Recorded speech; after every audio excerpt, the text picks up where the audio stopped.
System 1 is thinking fast. System 2 is thinking slow. What's the difference between the two systems, and why is it important for business decision makers to understand the difference? In the book Thinking Fast and Slow, Nobel Prize winner Professor Kahneman shows you how two systems in your brain are constantly fighting over control of your behavior and actions. He teaches you the many ways in which this leads to errors in memory, judgment, and decisions, and what you can do about it. The book shows you where you can and can't trust your gut feeling and how to act more mindfully and make better decisions. Here are 3 good lessons to know what's going on up in your mind. 1.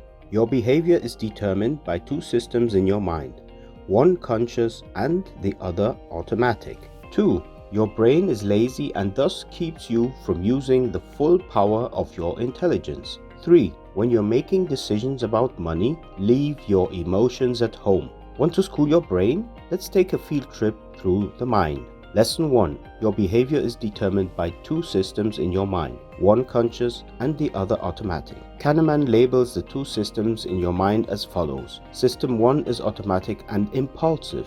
It's the system you use when someone sketchy enters the train and you instinctively turn towards the door, and what makes you eat the entire bag of chips in front of the TV when you just wanted to have a small bowl. System 1 is a remnant from our past, and it's crucial to our survival. Not having to think before jumping away from a car when it honks at you is quite useful, don't you think? System 2 is very conscious, aware, and considerate. It helps you exert self-control and deliberately focus your attention.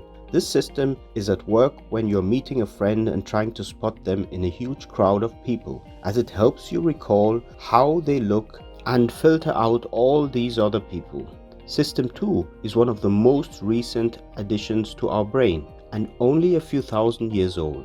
It's what helps us succeed in today's world, where our priorities have shifted from getting food and shelter to earning money, supporting a family, and making many complex decisions. However, these 2 systems don't perfectly alternate or work together. They often fight over who's in charge, and this conflict determines how you act and behave. System 1 is essentially what comes up automatically in your memory. So, when I say 2 plus 2, something comes into your head. When I say your mother, an emotion comes.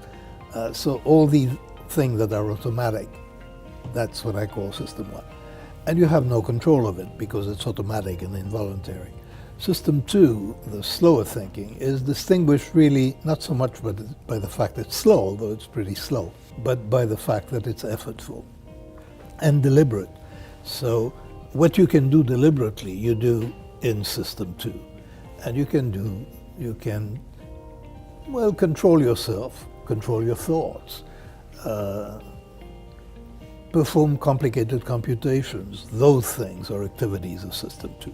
So System 1 does most of the mental work. It happens automatically. We don't have to worry where to put our next foot or what word should come next. Some of the work, and it's important work, is done by System 2 when we slow down. Lesson 2. Your brain is lazy and causes you to make intellectual errors. Here's an easy trick to show you how this conflict of 2 systems affects you. It's called the bat and ball problem. A baseball bat and a ball cost $1.10. The bat costs $1 more than the ball. How much does the ball cost? I'll give you a second. Got it? If your instant and initial answer is 10 cents, I'm sorry to tell you that System 1 just tricked you. Do the math again. And once you spend a minute or 2 actually thinking about it, you'll see that the ball must cost 5 cents. Then, if the bat costs $1 more, it comes out to $1.05, which combined gives you $1.10. Fascinating, right? What happened here? When System 1 faces a tough problem it can't solve, it'll call System 2 into action to work out the details. But sometimes your brain perceives problems as simpler as they actually are. System 1 thinks it can handle it, even though it actually can't, and you end up making a mistake. Why does your brain do this? Just as with habits, It wants to save energy. The law of least effort states that your brain uses the minimum amount of energy for each task it can get away with. So when it seems System 1 can handle things, it won't activate System 2. In this case though, it leads you to not use all your IQ points even though you'd actually need to. So our brain limits our intelligence by being lazy. In a Time interview with Professor Kahneman, he's asked about decision making and where mistakes are made when using the theory of fast thinking and slow thinking. What then are the most common decision-making mistakes involving these systems? We are biased to like some people and to dislike other people. We are biased by words, so that you are not going to have the same attitude to a cold cut of meat if it's described as 10% fat or as 90% fat-free. People actually are willing to pay more for the latter. You don't seem in the book, just from a surface reading, to be like a huge fan of intuition. Is it idiotic to go with your gut? It really depends on the situation. I mean, there are conditions where you know that you are very likely to make a mistake. If somebody has just put a number and you're negotiating and somebody has mentioned a number, you should be very wary because that number looks more reasonable the moment it has come on the table. So there are mistakes that people do, that you can recognize the circumstances under which those mistakes occur. Lesson 3. When you're making decisions about money, leave your emotions at home.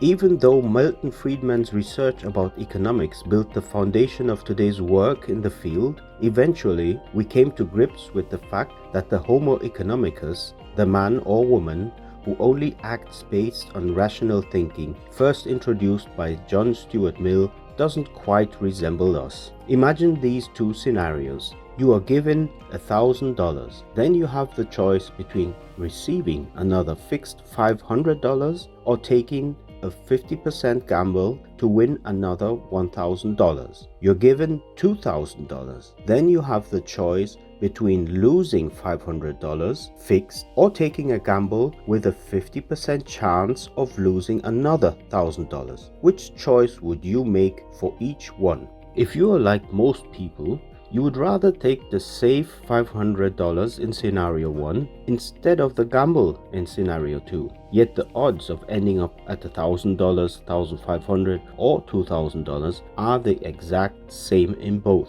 The reason has to do with loss aversion. We are a lot more afraid to lose what we already have than being keen on getting more. We also perceive value based on reference points. Starting at $2,000 makes you think you're in a better starting position, which you want to protect. Lastly, we get less sensitive about money, called diminishing sensitivity principle, the more we have. The loss of $500 when you have $2,000 seems smaller than the gain of $500 when you only have $1,000, so you're more likely to take a chance. Be aware of these things. Just knowing your emotions try to confuse you when it's time to talk money will help you make better decisions. Try to consider statistics, probability, and when the odds are in your favor, act accordingly. Don't let emotions get in the way where they have no business. After all, rule number 1 for any good poker player is leave your emotions at home. That is easier said than done, but when you understand the factors that influence your decisions, you will be able to make better decisions and recognize bad decisions more easily.